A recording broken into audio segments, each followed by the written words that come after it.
Masechet Yevamot, Daf Kuf Tedvav 115. Nous commençons à la dernière ligne de la page précédente, Ibaïlehu, Irzikahi Milchama Baolam Ma'u.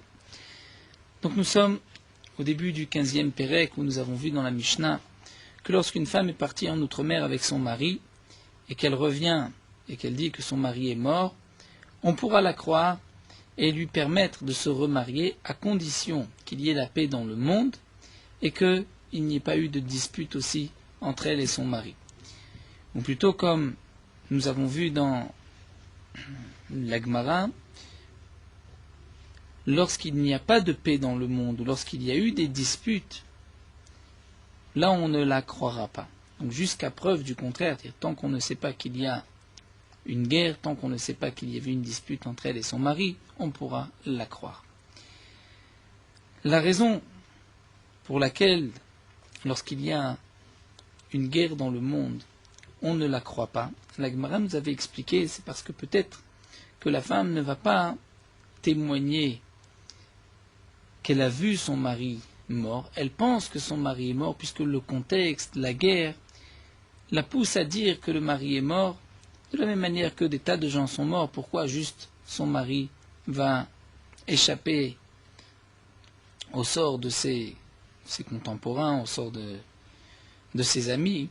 Et donc, même si elle ne sait pas, elle n'a pas vu son mari mort, elle risque de dire rapidement son mari est mort, et c'est pour cela qu'on ne lui permettra pas de se remarier.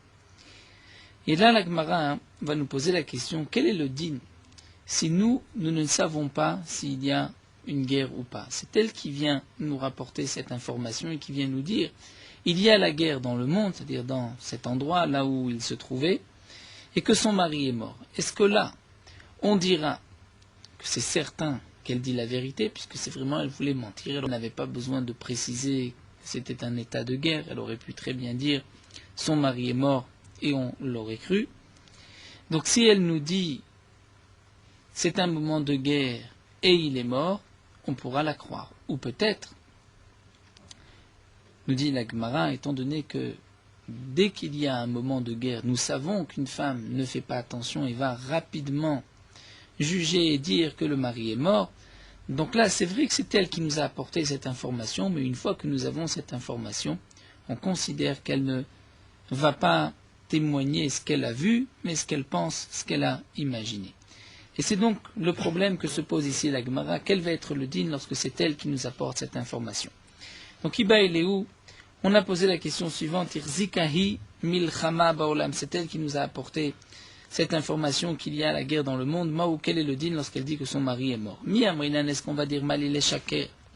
Pourquoi va-t-elle mentir si elle dit que son mari est mort? On devrait la croire. De Iba yamra shalom baolam, si vraiment elle voulait mentir, elle aurait pu dire qu'il y a la paix dans le monde et que son mari est mort. Et là, on la croit, comme nous l'avons vu dans la Mishnah, comme nous dit le Rif, Odilma, Kevan de Chazakahu de Amra Beddame, c'est-à-dire lorsque nous savons qu'il y a une guerre dans le monde, nous avons une Chazaka, nous sommes sûrs que la femme n'a pas vraiment vu son mari, mais qu'elle peut imaginer, penser que le mari est mort. Et donc là, c'est vrai que c'est elle qui a apporté cette information, mais puisqu'elle nous dit que c'était un moment de guerre, donc je ne peux plus la croire. Et le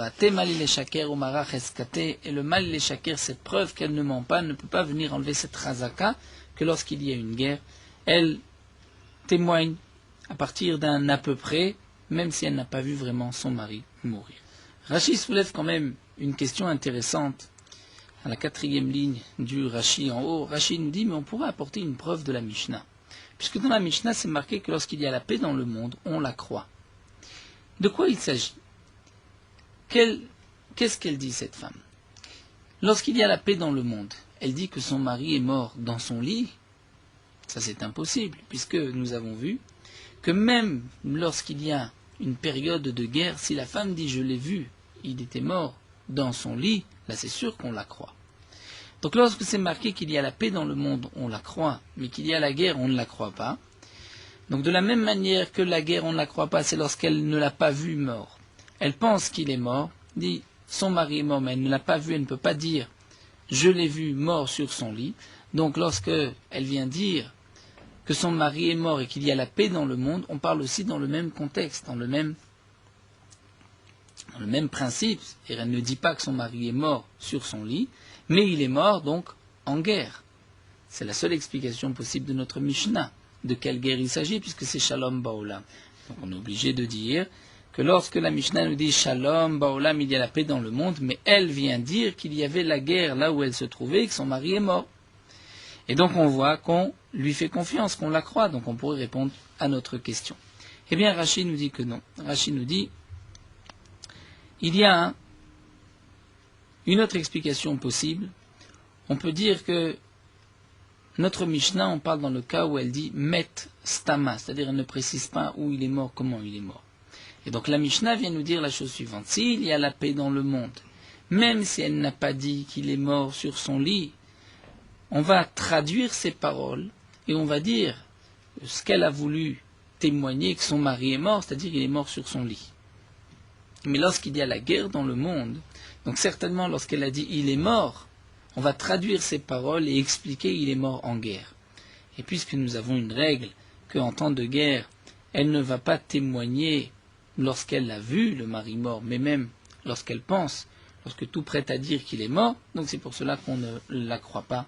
Et donc nous n'avons pas de preuve dans la Mishnah, dans le cas où elle-même va dire il y avait un moment de guerre, il y avait une guerre et son mari est mort en guerre.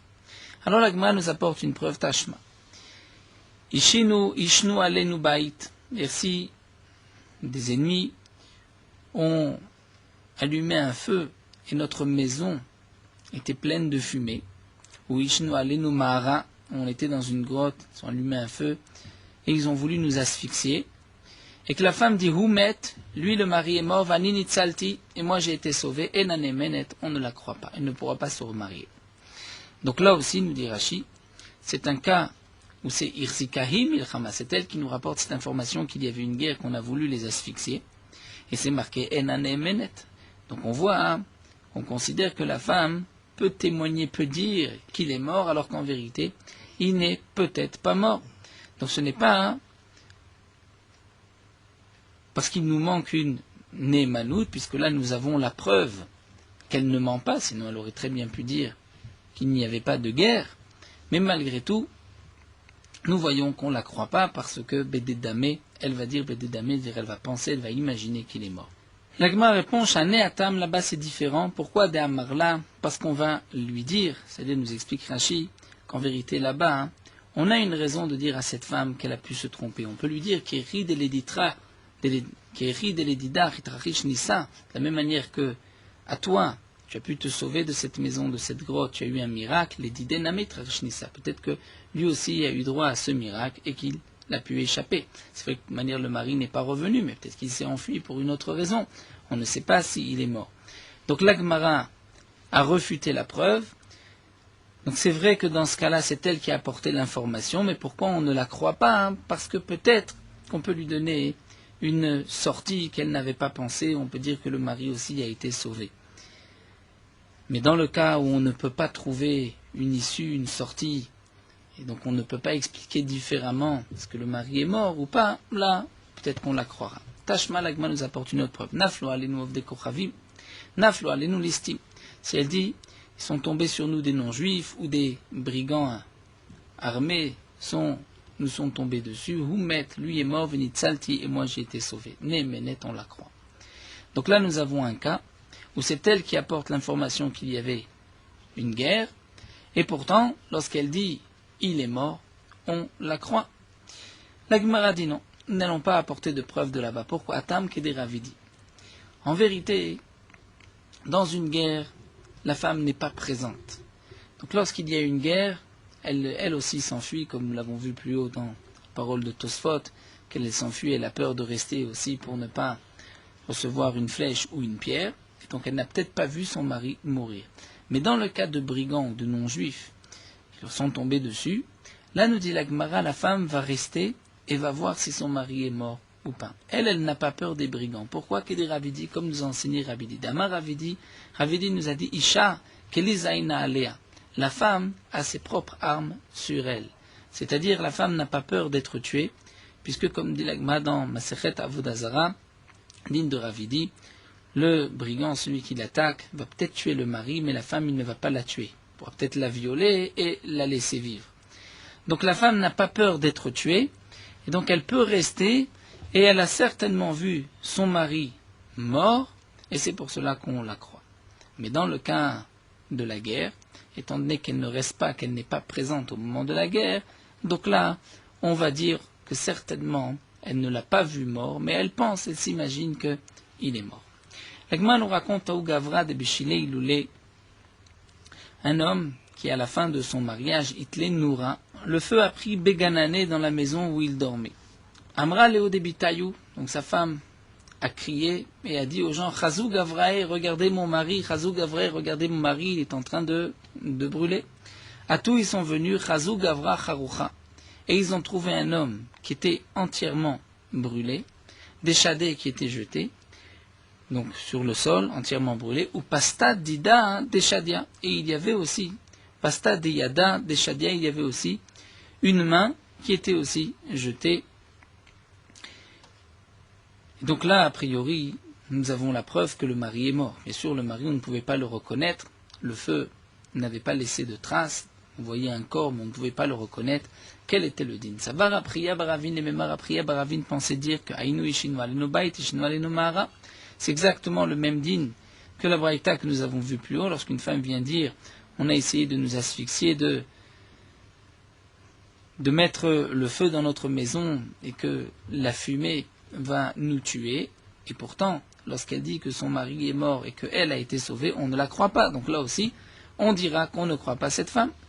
Hamar Rava Rava dimidame, ce n'est pas le même cas. Hatam lo kamra chazou gavre. Là-bas, dans le cas du Yishnu Adnu Bait, elle n'a pas dit regardez mon mari, alors que là, elle a dit regardez mon mari. Donc on a une preuve que son mari était en train de mourir. Ve'od de plus.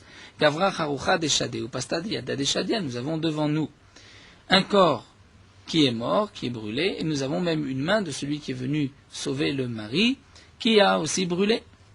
Et Rafriya Baravin, nous explique l'Agma, lui, Rafriya Baravin, pourquoi il a interdit? Parce que Gavra Charoucha Deshadia, cet homme, c'est ce cadavre mort, brûlé, qui était jeté, qui était là, Ima Inishachine. On peut dire que c'était un autre homme, Atela Tsoulé, qui est venu sauver le mari, Ve'achilte Noura, et que le feu l'a brûlé. Donc nous n'avons pas de preuve que c'est le mari puisqu'on ne peut pas le reconnaître. Ou pasta de yada, deshadia. Et cette main qui était aussi jetée à côté, qui était brûlée, c'est Nora Itlé. C'est peut-être aussi le feu qui a brûlé cette main. Et Rachid nous dit que c'était la main de quelqu'un d'autre qui était aussi venu aider. Veitelit bemmouma. Et le mari, lui, a eu un défaut, donc un autre défaut, ce n'était pas la main du mari.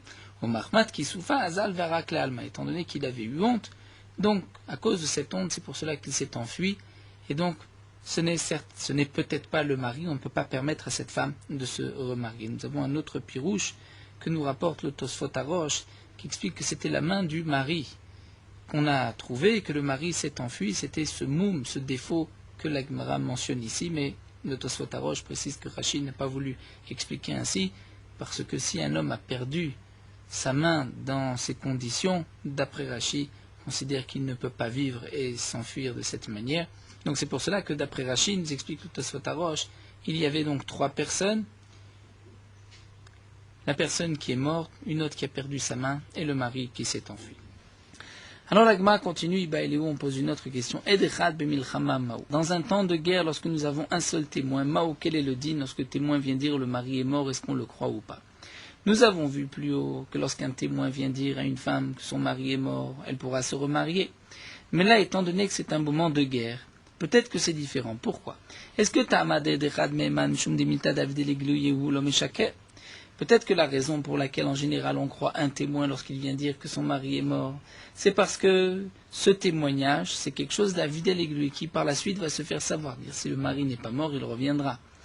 Donc, le témoin ne ment pas, puisque ce n'est pas dans ses mains de retenir le mari. Achinamela aussi l'omeshaker, puisque c'est un temps de guerre, donc le témoin ne va pas mentir, puisque s'il n'est pas mort, le mari reviendra. Donc on peut faire confiance au témoin. Odilma ou peut-être.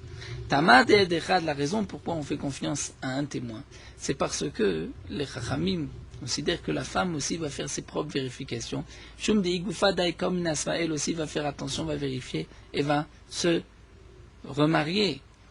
comme nous l'avons vu plus haut, puisque la femme a peur, si son mari revient, elle devra quitter son mari et le deuxième, donc avant de se remarier, elle va bien faire attention. Et nous allons garder ici la girsa du Marshal qui est rapportée sur les côtés.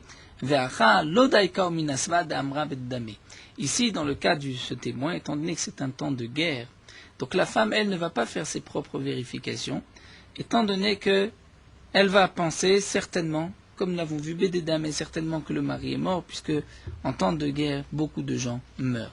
Donc c'est vrai qu'on pourrait croire le témoin, mais normalement, on ne croit le témoin que parce que nous avons aussi la participation de la femme qui va faire ses propres vérifications, et là, elle risque de ne pas les faire, et de penser que le mari est mort, puisque c'était un moment de guerre. Donc quel est le dit? Nous avons un témoin qui vient dire, dans un moment de guerre, le mari est mort, est-ce qu'on le croit ou pas? Hamar Amebach Hamar Bachama apporte une preuve, Tashma. Hamar Rabbi Akiva nous dit que j'ai raté les Nardé lorsque je suis descendu dans la ville de Nardé, les Aber Hashana, pour rajouter un mois de Hadar à l'année, la rendre embolismique. Matzati Nechemia, Ish Bet Dali, j'ai rencontré Nechemia, qui était un homme de cette ville, Bet Dali. Va Marli, et il m'a dit, ce Nechemia, Shamati, j'ai entendu, Shen Masimit, Aisha, Beret Israël, Al-Pied Echad. Donc Rabbi Akiva venait d'Eretz Israël. Il a été en Nardé, et Nechemia, Ish Bet Dali lui dit, j'ai entendu qu'en Eretz Israël, on ne permet pas à une femme de se marier sur le témoignage d'un seul témoin. Et la Rabbi Yehuda ben Baba. Il n'y a que Rabbi Yehuda ben Baba qui pense ainsi, mais les Khamim ne sont pas d'accord avec lui. Fenamti Lodi Rabbi Akiva, je lui ai répondu qu'effectivement, Kenadvarim, c'est vrai. Il n'y a que Rabbi Yehuda ben Baba, mais les Khamim ne sont pas d'accord. Amarli, à ce moment-là, Nechemia Ishbet Dali lui a dit, Amor Lahem va leur dire Mishmi en mon nom. Atem Yondim, Amedina Azod Meshubeshet Begayasot. Vous savez, ce pays est dérangé par les armées, car Mekoubalani mi Rabban Gamliel Azaken, c'est ainsi que j'ai reçu de Rabban Gamliel Azaken, le premier, chez Massim, Aïcha, al pied d'Echad, on peut marier une femme sur le témoignage d'une seule personne. Donc là, la Gemara va essayer de nous apporter une preuve de cette braïta, puisque que signifie Maï Medina Meshubeshet Begayesot? De quoi il s'agit? Que c'est un pays qui est dérangé par les armées. Là, va falgav de Medinazo Meshubeshet, car Mekubalen Shmasim al pied d'Echad, n'est-ce pas que c'est ce que Nechemia a voulu lui dire? Bien que ce pays est Meshubeshet dérangé par les armées, malgré tout, on peut marier une femme sur le témoignage d'un seul témoin. Donc, nous apportons de là une preuve, puisque Nechemia Ishbet Dali a dit à Rabbi Akiva que j'ai reçu, lorsque c'est un temps de guerre comme Medinazo, ce pays, eh bien on peut accepter le témoignage d'un témoin. Donc nous avons une preuve, un témoin en temps de guerre, on le croit. La Gemara nous dit Al-Ma'ed Echad Mema, donc un témoin, on le croit. Amar Rava Rava nous dit Yahi, si vraiment c'est ainsi qu'on doit comprendre, alors Maïshena Medinazo, pourquoi ce pays, Kolma comme chez Shgayesot Meva, il n'aurait pas dû dire ce pays, il y a des perturbations par les armées. Il aurait dire tout endroit où il y a des armées, c'est comme un temps de guerre, et donc on croit un témoin. Et là, Marava, donc Rava reprend, il nous dit non, ce n'est pas ce que Nechemia Ishbet Deli a voulu dire. Achikama, il veut dire Atem Yodim Shemdinazo Meshubeshet Begayesot, vous savez que ce pays est dérangé par les armées. Eh bien, puisque nous sommes dérangés par les armées, je ne peux pas quitter ma famille, aller devant les Chachamim, leur témoigner qu'on peut écouter le témoignage d'un seul témoin et remarier, permettre à une femme de se remarier. Et donc, c'est ce que Rabbi Nechemia a voulu dire. Vous savez que ce pays est dérangé par les armées. Je ne peux pas laisser ma famille ou Maïté Kamer Rabbanan aller devant les Khamim pour leur dire ainsi j'ai reçu de Rabban Gamliel qu'on peut permettre à une femme de se remarier sur le témoignage d'un témoin. En tout cas, nous avons voulu apporter une preuve de cette braïta que d'après Nechemia Ish Bet Dali, donc le témoignage de Rabban Gamliel, c'est qu'on peut marier une femme, même sur le témoignage d'un témoin, même en temps de guerre. Et la Gemara refute, non, il ne parle pas de temps de guerre. Il a simplement voulu expliquer pourquoi lui ne peut pas se déplacer, aller dire aux Chachamim qu'une femme peut se remarier sur le témoignage d'un seul témoin. Alors la Gemara continue, va nous apporter une autre preuve. Tashma. Maaseh bishne talmidei Chachamim, il y avait deux talmidei Chachamim, Shayu Baim, Abba Yosef ben Simae, qui étaient venus avec Abba Yosef ben Simae, Besfina, dans un bateau, Vetav'a, et le bateau a coulé, ils se sont noyés. Et ici, Rebi Neshotehem Alpi Nashim, et Rebi a permis à leurs femmes de se remarier, Alpi Nashim, sur le témoignage d'autres femmes qui avaient vu les maris, on peut dire mourir, qui avaient vu les maris se noyer. Donc la Gemara veut apporter ici une preuve. Vehamaim kemilchamadamu. L'eau, c'est comme la guerre. C'est-à-dire de la même manière que lorsqu'il y a une guerre, on peut dire que la femme va témoigner à peu près en pensant que le mari est mort même s'il n'était pas mort. Donc dans l'eau aussi c'est la même chose, lorsqu'ils ont vu ces gens se noyer, ces femmes ont dit certainement qu'ils ne sont pas remontés, qu'ils sont morts. Et Nashin, nous avons déjà vu que même 100 femmes, c'est comme un homme, donc c'est comme un témoin. Et malgré tout, Katané ici, donc on voit que Rabbi a permis à ces femmes de se remarier, donc nous avons une preuve que même dans un moment de guerre, on peut permettre à une femme de se remarier sur le témoignage d'un témoin. On fait une comparaison ici entre l'eau et la guerre, les femmes et un témoin. Alors la Gemara nous dit Vetisbera, tu penses vraiment ainsi? Pourtant, ces eaux, c'est ce qu'on appelle de l'eau qui n'a pas de sof, de fin. C'est ce que nous verrons par la suite. À la fin de la Masechet, lorsque un homme s'est noyé dans un endroit, dire au milieu de la mer, là où on ne voit pas des côtés, on ne voit pas la terre sèche, on ne voit rien, on ne voit que de l'eau. Si quelqu'un s'est noyé à cet endroit-là, sa femme, Maïm Shenlem, sauf Ishto Asura, sa femme est interdite. Parce que peut-être qu'il s'est noyé ici, mais il a été rejeté plus loin, il est sorti de l'eau plus loin. Donc nous dit la Gemara, on ne peut pas imaginer le cas de ces deux Talmidei Chachamim que Rébi est permis, parce que Maïm c'est comme Milchama, puisqu'au contraire, Maïm, Shen Laem Sof, ça devrait être interdit. Et la Achidame, donc tu es obligé d'expliquer ce cas-là. On parle dans un cas très précis d'Amré, les femmes ont dit Askinu Kaman.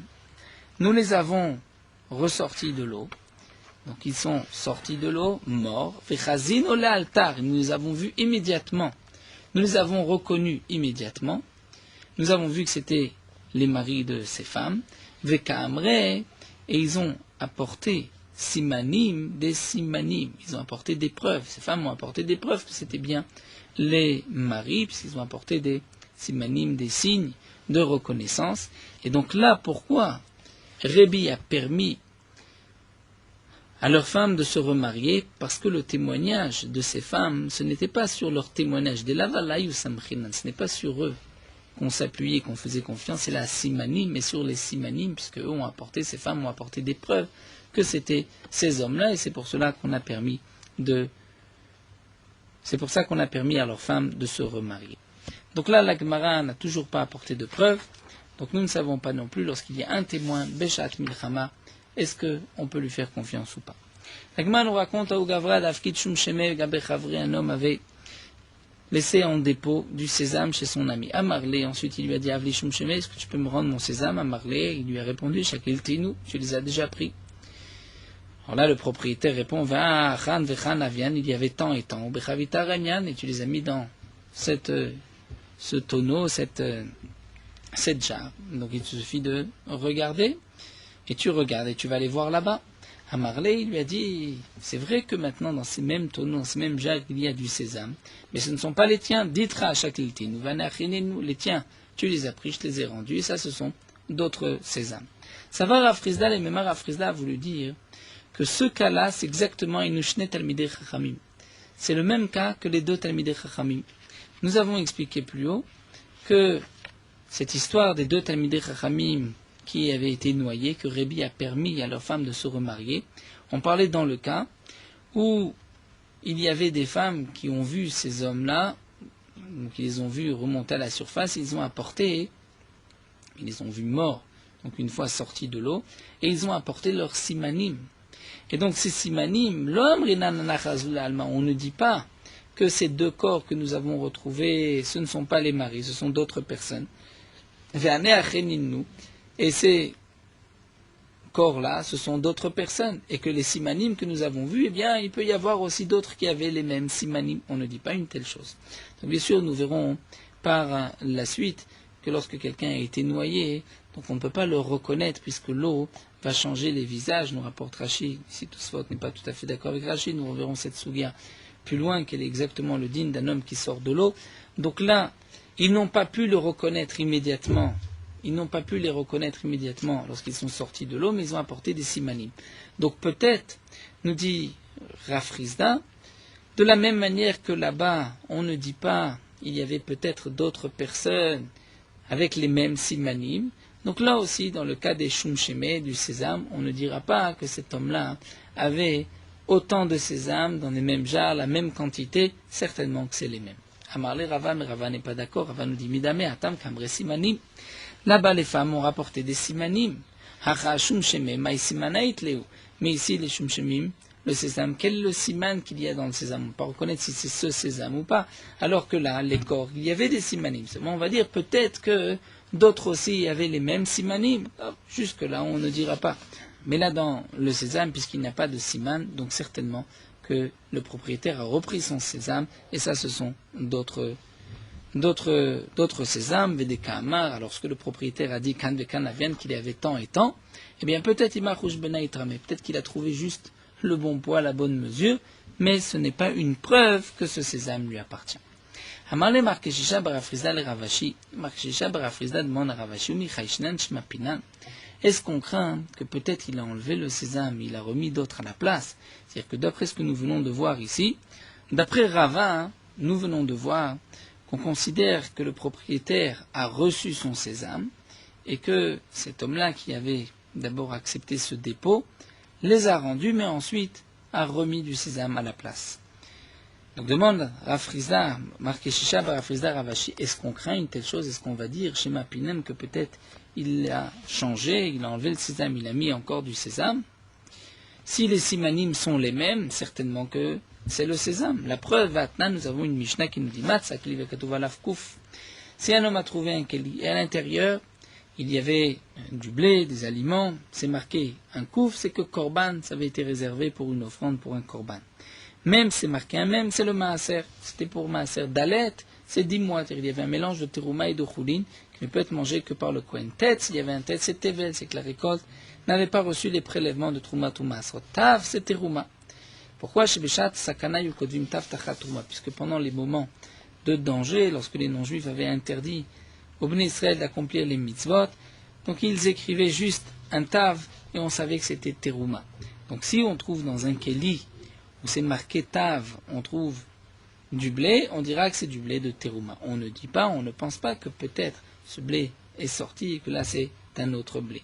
Et donc c'est la question de Markeshisha Barafrizda. Nous voyons qu'on ne craint pas, on ne dit pas que peut-être le contenu a été enlevé et que là il a été remplacé. Alors, Amarle Ravina le Ravashi, Ravina dit à Ravashi, Velo Chaishnan Shemapinan. Au contraire, là on posait une question contraire. On ne craint pas que peut-être il a enlevé le contenu, il l'a remplacé. Eh bien, viens voir la Sefa. Ima Sefa, c'est marqué Rabbi Yossé, Omer Afle Matzah Chavid Vekatuvale Atorma, Riglo Chouli.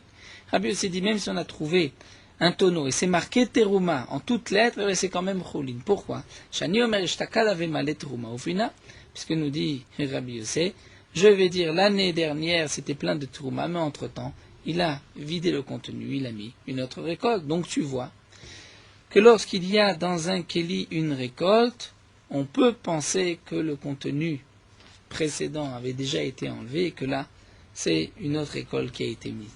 Donc on devrait dire la même chose à propos de ces shumshemé. Et là, alors l'agma reprend, nous dit en vérité, tout le monde est d'accord qu'on craint, on pense que peut-être il a changé de Keli.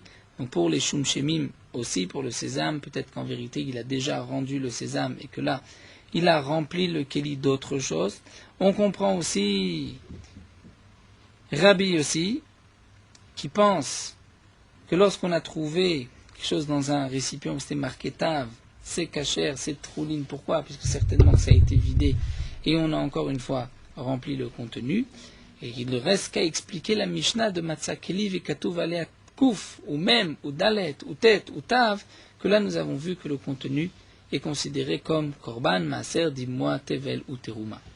Alors la Gemara répond, Ve'acha behaka mifligi. Ici voici la machloket. Mar savar imita depino mirfara vekafar.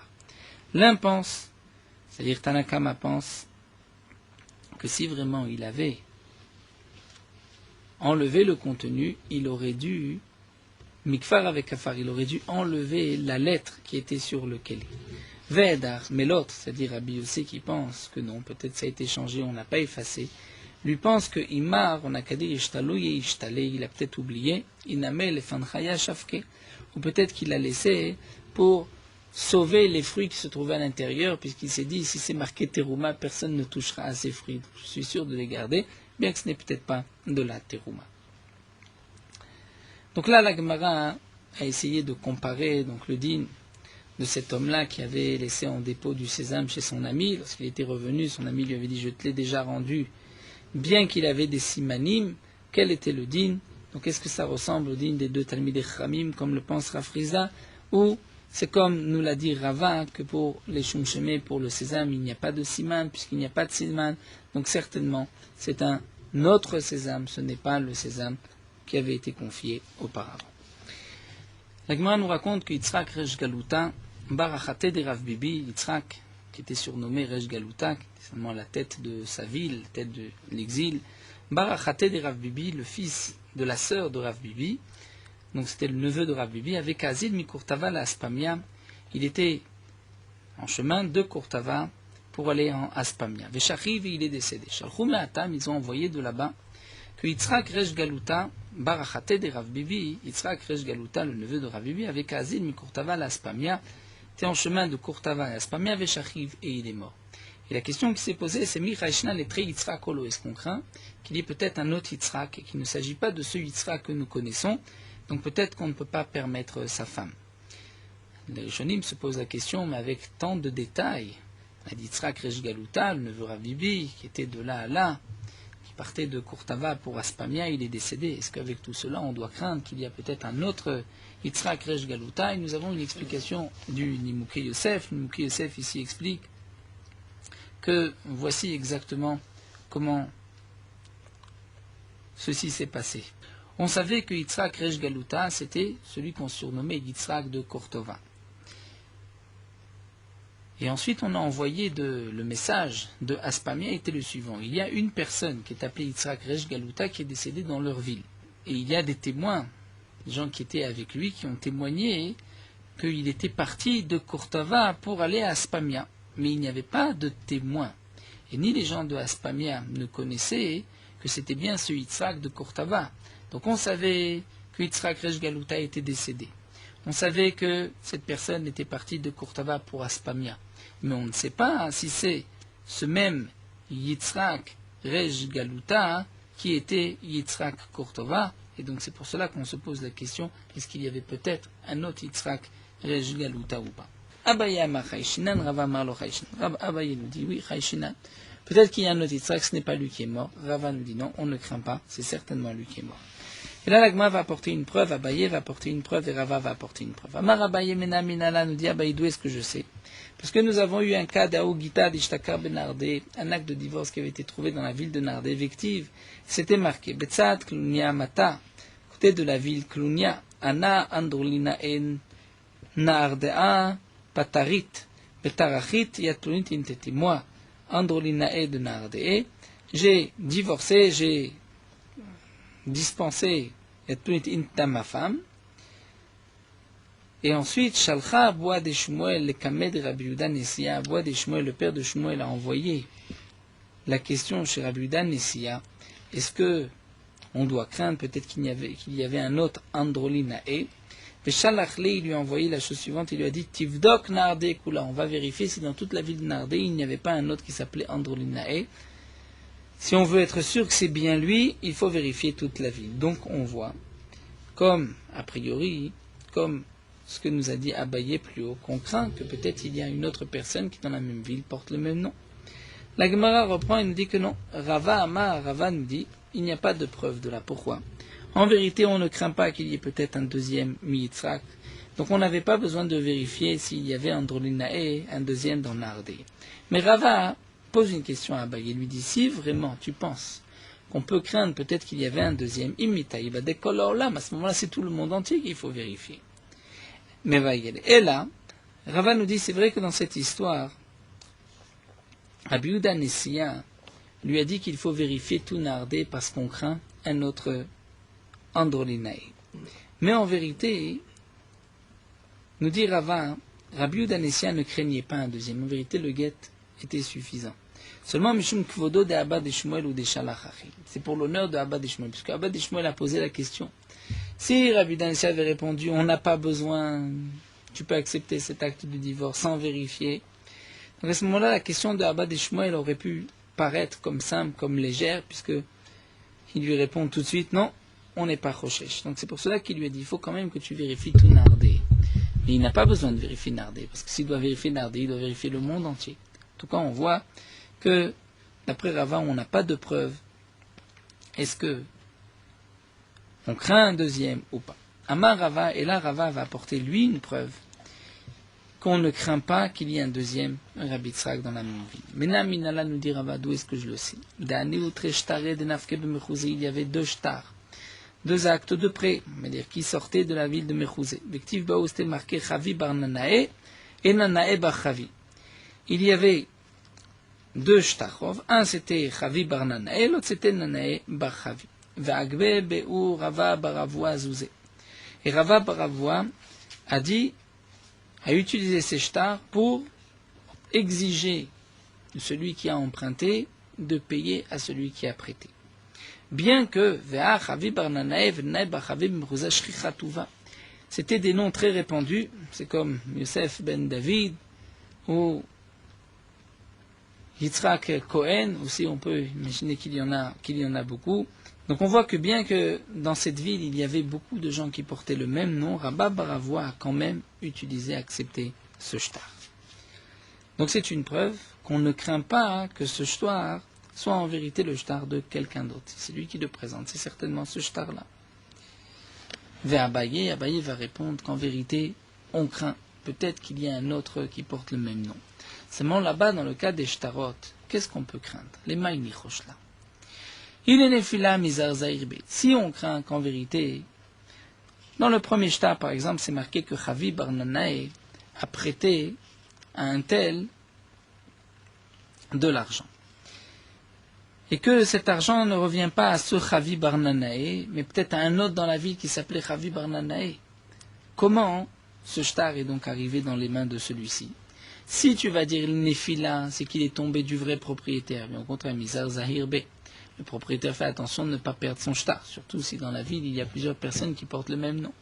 Il est Picadon, si tu penses que lui a donné ce shtar, l'a laissé en dépôt chez quelqu'un qui portait le même nom que lui, c'est impossible, quelqu'un ne fera une telle chose, de donner un shtar à quelqu'un qui porte le même nom que lui, puisqu'il sait que cette personne peut-être aller réclamer le shtar.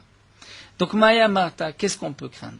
Si c'est ce Chavi Barnaï qui détient le shtar, certainement que c'est à lui, même s'il y a plusieurs Chavi Barnaï dans la ville. La seule chose qu'on pourrait craindre, Dilma Massarle, peut-être qu'il lui a donné, mais qu'il n'y a pas eu de kinyan, comme nous dit Rachid, il n'y a pas eu encore d'acquisition, et que maintenant il veut revenir, il n'est pas d'accord de lui donner, donc c'est pour cela qu'on ne devrait pas accepter. Eh bien, nous dit l'Agma, c'est impossible. Pourquoi? Puisque nous avons un autre principe, au Tiot Niknot Bemessira, que les lettres, c'est-à-dire le contenu du shtar, va être acquis lorsqu'on donne le shtar. Donc si le vrai Chavi Barnanaï avait donné à ce Chavi Barnanaï un shtar, eh bien ce Chavi Barnanaï a acquis immédiatement le shtar et il peut ensuite réclamer cet argent. Donc ce qu'a fait Rabba Baravoua était juste, même si dans la même ville il y a plusieurs personnes qui portent le même nom. Donc nous dit Abaye, on ne craint pas que ce shtar ait été perdu dans ce cas-là, bien que généralement on devrait craindre, mais ici c'est un cas particulier puisque comme les gens portent le même nom, certainement qu'il va ni le perdre, ni le laisser en dépôt. Nous allons nous arrêter ici à Ogita, et on vient la suite encore dans le même contexte, le même sujet. Morot alacha daf kuftedvav, si quelqu'un était enveloppé de son talit gadol en semaine, et il se rend compte que ses tzitzit sont psoulis. S'il ne se trouve pas dans une synagogue, même s'il est dans le domaine public, il doit enlever son talit, étant donné que ceci n'est pas considéré comme une grande honte, un grand gnaï. Nous avons vu plus haut que s'il y a un gnaï gadol, on peut transgresser une interdiction de la Torah Beshev ve'al ta'aseh. La Torah nous dit de mettre des tzitzit, là on ne met pas de tzitzit, mais Mishum Kvod Aberiot, pour l'honneur des gens, gnaï gadol c'est permis. Donc, Gnaï Gadol, nous avons vu, c'est seulement lorsqu'il est dans la synagogue. Mais s'il n'est pas dans la synagogue, même s'il est dans le domaine public, il doit enlever son talit immédiatement.